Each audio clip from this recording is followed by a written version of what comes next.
அவருக்குரியவன். அவர் என்ன ஓன் பண்ணிக்கிட்டாரு, என்ன சொந்தமாக்கிக்கினாரு. இன்னைக்கு உன்னை ஆண்டவர் உன்னை சொந்தமாக்கிக்கினார், தெரியுமா உனக்கு? அதை இதை தெரியாதனால தான் பிரச்சனையே வருதுங்க. எல்லாம் கவனிங்க தேவ ஜனமே. எனக்கு யார் இருக்கிறா, எனக்குன்னு யார் இருக்கிறா? ஏதோ வெந்ததை தின்னு விதி வந்தா சாவலான்னு வாழ்ந்து நிற்கிறேன். நான் ஒரு அனாதை, எனக்கு ஹெல்ப் பண்றவ யாரும் கிடையாது. நல்லா புரிஞ்சுக்கோ, உனக்கு ஒருவர் இருக்கிறார், உன்னை சொந்தமாக்கி கொண்டவர் ஒருவர் இருக்கிறார். அவர் சாதாரணமா உன்னை அப்படியே வந்து நீ எனக்கு சொந்தம்னு சொல்லல, அவர் ரத்தத்தை கொடுத்து உன்னை மீட்டெடுத்து அவர் உனக்கு சொந்தமாக்கி கொண்டார். இனி அந்த வார்த்தை யார் வாயிலும் வரக்கூடாது. எனக்கு யார் இருக்கிறா, எனக்கு யார் இருக்கிறான்னு யாருன்னா சொன்னானா சொல்லு. உனக்கு ஆண்டவர் இருக்கிறா, நீ ஆண்டவருடையவன், நீ ஆண்டவருக்கு சொந்தமானவன். ஹல்லேலூயா.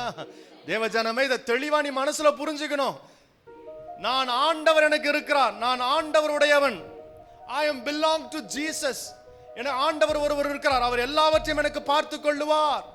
சொந்தமாக்குனா சாதாரணமா உன்னை சொந்தமாக்கிக்கல, அதுக்கு கிரயம் செலுத்தினார். என் இயேசு உன்னை சொந்தமாக்கி கொள்வதற்கு, உன்னை அவர் பக்கமாக இழுத்துக் கொள்வதற்கு அதற்கு கிரயம் செலுத்தினார்.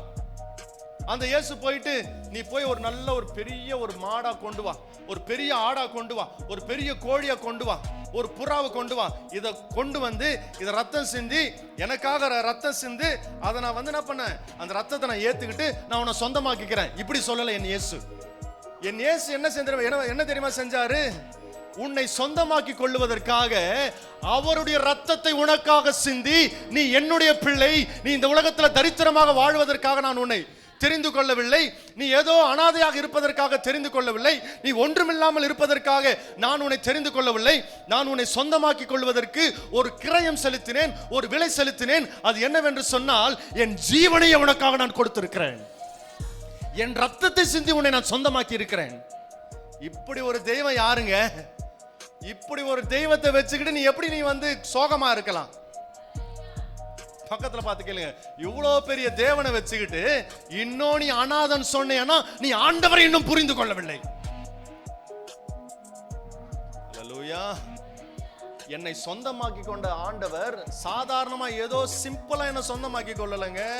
மகனே மகளே, இதோ என் ரத்தத்தை சிந்தி உன்னை நான் சொந்தமாக்கிக்கணும்னு சொல்லிட்டு என்ன பண்ணாரு, சொந்தமாக்கி கொண்டார். அதான் வசனம் சொல்லுது, நான் சொல்லல, வசனம் சொல்லுகிறது, உண்மை சொல்லுகிறது. இயேசு கிறிஸ்து வந்தது உண்மை, அவர் ரத்தம் சிந்தினது உண்மை, அவர் நமக்காக ரத்தம் சிந்தினது உண்மை. இதை ஒருவராலும் மறுக்க முடியாது. இதை மறுக்கணும்னு நினைச்சவங்க எத்தனையோ சயின்டிஸ்ட் என்ன பண்ணாங்க, இது உண்மை நிரூபிச்சுட்டு போயிட்டாங்க. யாராலையும் இதை மறுக்க முடியாதுங்க. அவருடைய கல்லறை இன்றும் திறக்கப்பட்டிருக்கிறது.